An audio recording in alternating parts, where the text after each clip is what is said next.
Howdy, and welcome back to the Addicted Motors YouTube channel. In this video, what I really kind of want to do is talk about how I guess I could say, semi-successfully maintain a fleet of pretty crappy, some are okay, used cars on a normal budget. And I feel like that's a pretty relevant video for a lot of the people that watch my videos.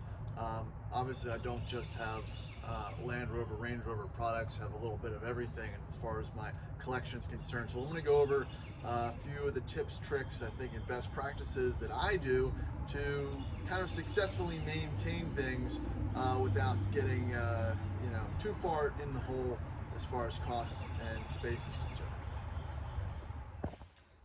All right, so the first thing on my list, and again, this isn't always readily apparent, is try to buy decent cars. Now, that's a lot easier than it sounds when you're talking about purchasing cars in the $1,000 to $5,000 range, like I have been doing recently on my channel. But it really, you can get a decent car if you look hard enough. And I know that sounds, again, too good to be true, too simple, but I've done it. If you can focus on finding cars that are one or two owners, that maybe the owner doesn't know what they got, and they comes with service records, and you can run and drive it, you're not buying it sight unseen, you're usually going to do pretty good. I think if we talk about my E36 323 IS, that car was, I think I've paid $2,200 for it. It was a one owner car, lots of maintenance record. I was the first one to see it on Craigslist, and I was able to grab it, and it's been almost perfect ever since. That's not so true with some of my other purchases, which have cost me almost double that. I think I paid $3,000 for the Jag, and I've probably put over $4,000 into the maintenance. And now that's just two ends of the spectrum when it comes to purchasing something with a little bit of research and not just going with your heart. So just kind of think about that. It'll always cost you on the back end if you don't do your research. If it is too good to be true, it usually is. All right, so the next thing that I try to do is keep at least two cars that are kind of no expense spared. I always have to keep them 100% due to, I guess, their current market value. Could I sell them as is right now without having to put any money into it if I have to raise capital or whatnot? So I kind of consider those two cars my 911 and the 100 Series Land Cruiser, just because if anything were to happen, either I have a family emergency or something, I need to raise cash, that can go, not that I'd really ever do that, or the Land Cruiser, and I can raise whatever funds that I need to sufficiently cover whatever I have to do. So that helps me sleep at night as far as having 2-3 cars that, again, not that I see them as financial assets, I see them as, potentially, I don't have to bring them to a shop, I don't have to do anything above and beyond, just sign the title, listing it, and it's gone. So again, and I think that is how you kind of want all your cars to be at all times. You need to always be ready to sell if you have to. You find if you become too attached to things, you start spending more on the car than it's worth, which is, again, that's an okay scenario if you plan to keep it forever. But again, that clause changes often as other things in life change. So I wouldn't get too caught up on that. It's kind of healthy to have a good rotation of things. You keep some things in the stable, and then everything stays outside and it rotates. I mean, some type of healthy rotation is pretty healthy when you're dealing with this kind of stuff. All right, so the next point on my list is don't have a dedicated daily. Now that sounds kind of silly, and it's something that I've kind of preached internally for a while. If you have a daily, then that, pretty much maintains that you're going to subscribe to the fact that your other cars are going to sit, and they can sit for however long until you need to use them for whatever event or fun thing you're going to do. Which, in theory works, but the moment you get into one of those other cars and you turn the key and the battery's dead, or you've got a flat tire, or, it's out of, you've got carburetor issues, or your fuel pump goes from sitting, or you have to do this and that, that's when the frustration builds up, and that's where things get a little bit less fun and less interesting. So I think that, I would say that I daily my Jag and whatever Land Rover, newer Land Rover that I'm driving, probably most most often than not. But I tend to fire up and drive my cars as much as possible.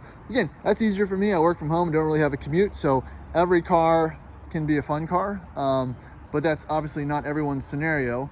But if you drive your cars more often than not, I think that's the second step that really helps keeping things, on the up and up.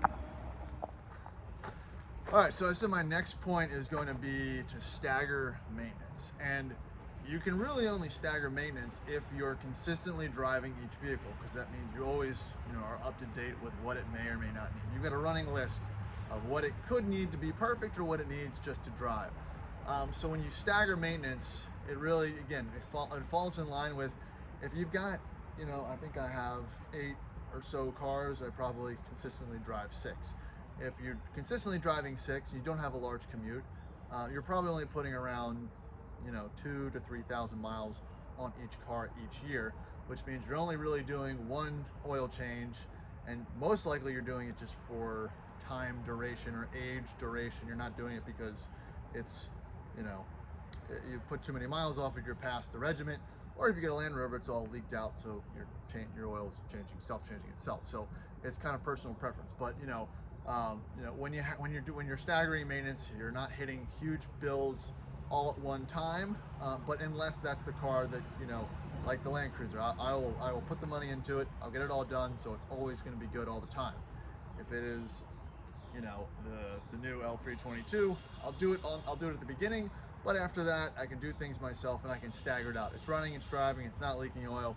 Does it need the X or Y? No. Can it drive, as is? Sure. Well, the longer you can drive it as is, the more time you have to save up a little bit of money to eventually make those repairs and or decide if you want to sell it. So again, it's just a matter of preference.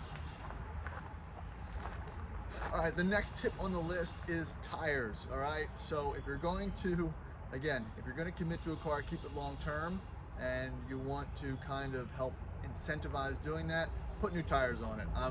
I think I put new tires on pretty much any car that I'm going to keep long term. It's usually you're shelling out between $600 to $1,000 for tires, so it's kind of putting a bookmark on that long-term financial commitment. I don't think I've ever burned through a set of tires on a car just because I haven't kept anything that long. Even the Porsche, I've got 10,000 miles on a set of Pilot Super Sport 4S's, with a lot of those sometimes on the tracks, and they're fine. They're still good. They're 3 years old. I would probably replace them eventually, but not too big of a deal. I put tires on the Land Cruiser, the supercharged 08 L322 has date stamped 2020 tires on it, so those are good. I've got new tires on the LR3, I've got new tires on the BMW, and I've got new tires on the Jag. The truck's fine. I just drive it on the highway. It will get new tires eventually. So again, tires, if you're going to keep the car, invest in new tires, you'll thank me and you'll thank yourself and safety and all that other fun stuff. But if you're not, again, it's a hefty investment, and it's hard to make money on cars you put tires on. So that's my last point there. Third point, and it's something that'll probably hit home with some people, either in the off-road or the kind of track car community, is don't modify things. Again, it all depends. Tasteful modification, sure, but once you start going down the modifying route with certain cars, it really sucks away from your maintenance budget for the other things in the collection, and then that leaves you with no extra capital either to maintain or deal with any issues that pop up, and it really kind of starts you down a vicious path of either needing to sell and then taking a bath on something because you need the capital to fix whatever you're modifying, but it doesn't really maintain an even keel, and it allocates your money elsewhere when you really could be saving for the smaller items to keep the maintenance up in the other cars, to keep them valuable so they could be sold at any time in case you see something else that you want, so you don't have to have a fire sale. All right, and the next item on the list is wash them, clean them, detail them. And I know it's harder said than done, right? Again, if you don't have inside storage and you're storing things outside, stuff gets dirty, and that's fine, but depending on what trees and where you are climate-wise, the sun and whatever falls from the sky can actually really damage your paint. Bird, dew, bird poop, all that kind of stuff. Sap, there you go, a little bit of sap. Moss, I know if cars sit under trees, some trees in Virginia, you get these little black pebble specks, blah, blah, blah, that eat into the paint, and they'll kind of erode things and kill the clear coat. So, you know, that's one of those things that, again, I'll just put it in storage for you, I'll park it here, I won't put a cover on it. Or you put a cover on it and it's not a waterproof cover and everything gets moldy and dingy, and it's just, you have to pick the right area and how to store things correctly. Cars that are susceptible to rust, don't store them on gravel or grass. The moisture comes up. So again, try to keep things on pavement, and again, just try to keep things as clean as possible. I know it's hard, but if you really want to keep it and keep it looking good and keep it drivable, that's another step. And again, that's easier said than done because not everyone's working from home. A lot of people have other commitments. Believe me, my schedule's going to change soon, but that's just kind of something to help keep things on the up and up and always ready to sell. All right, that brings me to my last point for again, how to maintain a fleet of old cars for the cheap is make sure they run. And that's a big one, because if it doesn't run, it sits. If you meant it to be a project and you don't have time for it, and you know you're not gonna have the time for it, and it's not gaining value, if it's not rusty, all right, and the car's appreciating, that's fine. I guess it's okay to let it sit if it's in a stored, controlled environment and there's other aspects of the cars that are not also deteriorating. Like if the paint is good and it's not rusting, but you know, it's got a dead cylinder or something, you know you have to rebuild the engine, but it's, you know, a semi-valuable car or something that's going in value, and you can store it and it's not getting any worse, then I feel like that's okay. But if it's something, again, like an old Land Rover, that's currently rusting, even though it doesn't look like it's rusting, and you know, it's got a battery drain. Again, there's so many little factors that can add additional expenses when it comes to cars that don't run. Let's say you have to tow it. Let's say you have to move it. You've got to get, you know, AAA, rent a tow truck, a U-Haul, call your buddies, and it just becomes a more complicated process. And when processes become too complicated, people don't really follow through with them, and then they sit and it gets worse, and then it gets to be frustrated. You can't sell it when you need to sell it. So I think that's my last kind of tip, trick for how to maintain the fleet. Try to avoid cars that don't run, but if they do, make sure they're worth it and they're worth the time investment and the space investment, because space is time, money, and it's not really readily available. You know, as someone who still looks for a building for some type of storage, it's really hard. Luckily, I've got enough street parking that it doesn't really affect me, but it, you know, it kind of keeps things visually a little bit on the up and up, especially when you're storing cars at a personal residence. If they're all in one place, it can get a little bit overwhelming looking at it to realize each one has a dollar value or a maintenance value affixed to it. When things are spread out a little bit more, it keeps things, I guess, a little bit more visually and mentally on the up and up. So I think that's pretty much it for the tips and tricks. So if you haven't noticed, again, my problem, my addiction, my collection has expanded. I don't know what the right thing to do is at the time of what to keep and what to sell.